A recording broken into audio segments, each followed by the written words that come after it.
Buen día para todos, mi nombre es Tatiana Jaramillo y el día de hoy en nuestro programa hablaremos acerca del libro La escritura de la historia, del autor Michel Desserteaux. En esta ocasión nos vamos a centrar en el capítulo 2, en donde él habla acerca de la operación historiográfica. En este texto, el autor plantea que la operación histórica se compone de tres factores: un lugar social, unas prácticas científicas y una escritura, lo anterior como el proceso que lleva el historiador para construir la historia. En esta ocasión tenemos dos acompañantes más, quienes me van a ayudar a desarrollar y a resumir lo que habla el autor y de lo que se compone este texto. Se compone de tres apartados que son las combinaciones que plantea el autor: un lugar social, unas prácticas científicas y una escritura. Yo voy a comenzar hablándoles acerca de un lugar social y a qué se refiere con esto el autor. A lo largo de este apartado también se compone de diversos subtítulos en donde el autor va a desarrollar más o menos a qué se refiere con el lugar, con la sociedad, con el historiador y la relación que éste tiene con la estructura y la sociedad como tal. El autor plantea que en un principio predominó el positivismo, el cual hace referencia como a la historia objetiva. Sin embargo, posteriormente se probó que toda interpretación histórica dependía y estaba ligada a un sistema de referencia.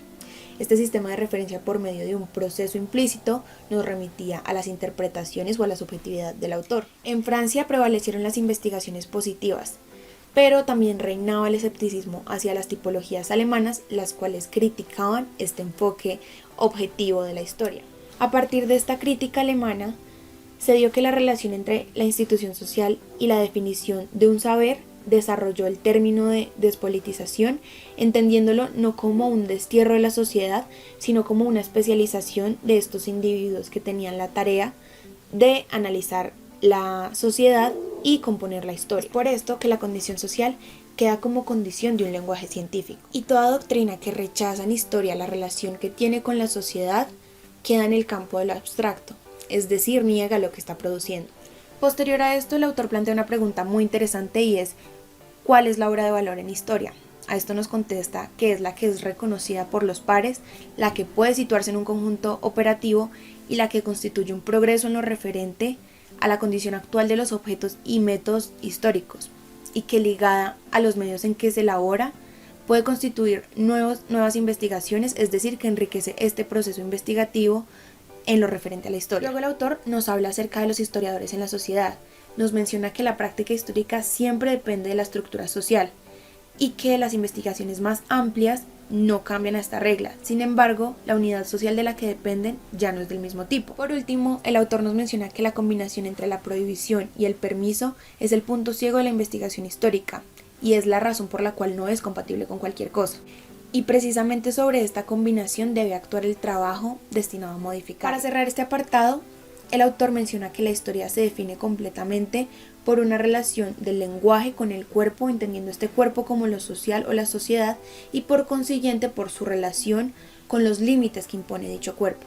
Es por esto que la historia se configura en todas sus partes por el sistema en que se elabora. Por eso el autor menciona a lo largo de este apartado el lugar, que es el cuerpo, la sociedad, esta estructura que es tan importante para el historiador como investigador y analítico de esta sociedad y de lo que ocurre dentro de ella.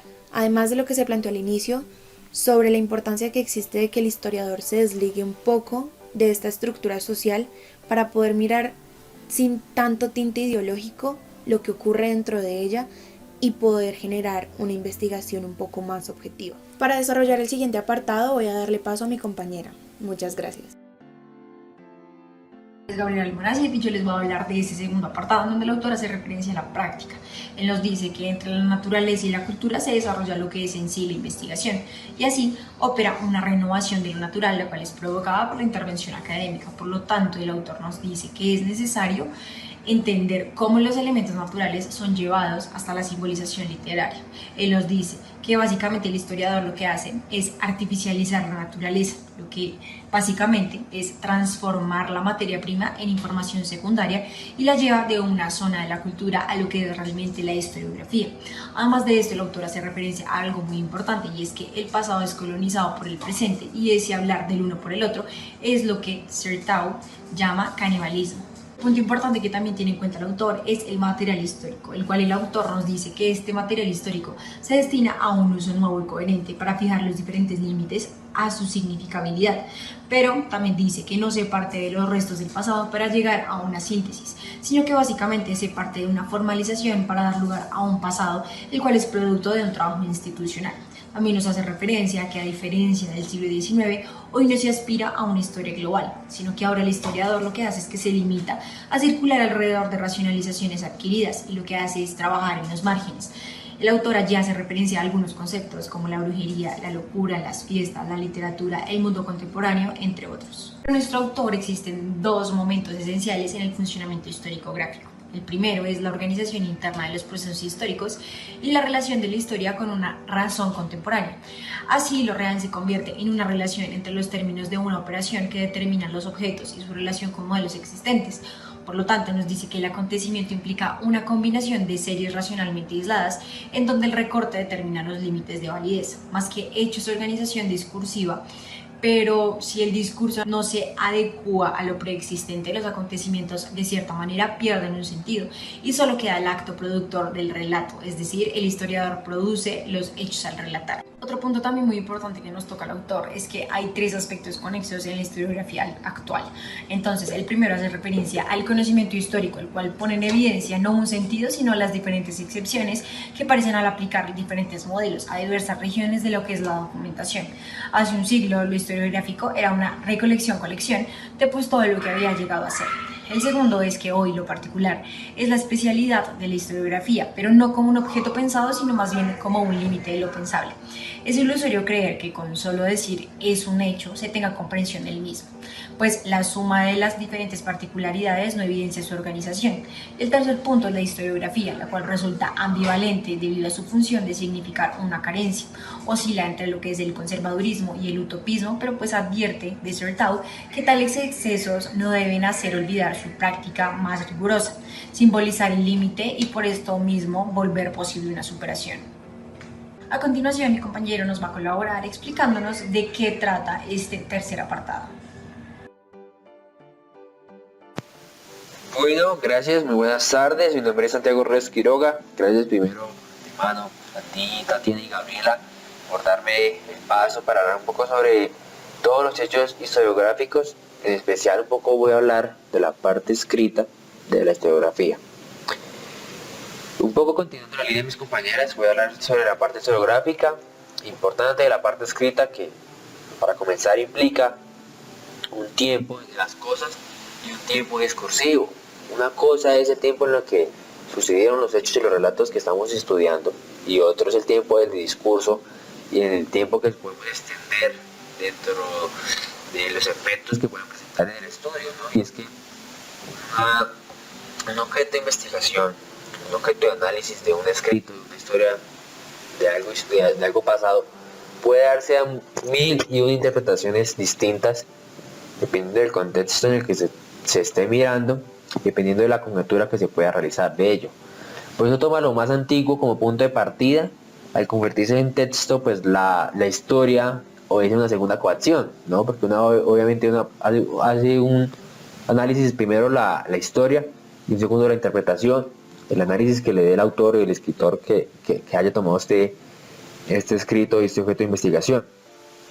Pues la escritura debe llevar la práctica del texto. Obviamente el texto es indefinido de la investigación. Como comienzo en realidad, pues tiene que tener un punto de llegada y la investigación es interminable, pero el texto debe tener un final. En otras palabras, es que la investigación es algo que no tiene fin. En cambio, el texto pues obviamente tiene un inicio y un final de acuerdo a la gramática que estuvo escrita y se desarrolló. Sin embargo, obviamente a la hora de la investigación tiene un poco más, ¿no? Porque la investigación tiene que darse a muchos factores externos a solo el pasado, a solo la historia que se estudió, sino que también tiene muchas connotaciones del contexto, de la realidad, de la interpretación del escritor y demás, ¿no? Pues eso, lo historiográfico también no describe solo las prácticas y iniciativas que lo constituyen, pero efectúa una nueva distribución de las prácticas semánticas. Obviamente, en otras palabras, podemos decir que la historiografía deambula de alguna u otra forma entre hacer historias y contar historias, ¿no? Y sin reducirse a la una o a la otra. Es muy diferente hacer una historia y la otra es el relato de la misma, ¿no? Tiene mucha diferencia como tal la misma. En otro discurso historiográfico, en la parte escrita que estamos estudiando en este momento, es que necesita de la autoridad para sostenerse, necesita tener obviamente validez y peso para obviamente trascender en la línea del tiempo, ¿no? Y por eso la pérdida de rigor se compensa con la abundancia de confiabilidad académica y se atrae a colación. Entonces obviamente dentro de un estudio, dentro de un documento que tenga más validez académica, del autor, de análisis, de investigación, pues obviamente va a perdurar más en el tiempo de otros que probablemente carecen de lo mismo, ¿no? Pues también es importante que la escritura y la lectura en la operación historiográfica pues resulta conveniente no solo para el historiador, sino también para el interesado en la información que va a recibir, y en este caso por ejemplo en las ciencias sociales, ¿no? Nosotros como bien lo sabemos, es importante tener una relación dentro de lo que se estudia, de la investigación, y tener una relación y ser muy subjetivos también dentro de la información que nosotros recibimos y seleccionamos. Gracias a ustedes por este espacio que me han dado para opinar un poco sobre la historiografía, un estudio muy importante que los invito a conocer un poco más de él, a tener un poco más de confiabilidad académica, de criterio, y esperamos en una próxima oportunidad. Gracias a ti, Tatiana, y a Gabriela, que han sido parte de este estudio que hemos realizado el día de hoy, y a todos ustedes los que nos están viendo en esos momentos, nos están escuchando, y teleoyentes, demás que están haciendo partícipes de este estudio muy importante sobre la historiografía. Esperamos verlos en una próxima ocasión. Mil gracias.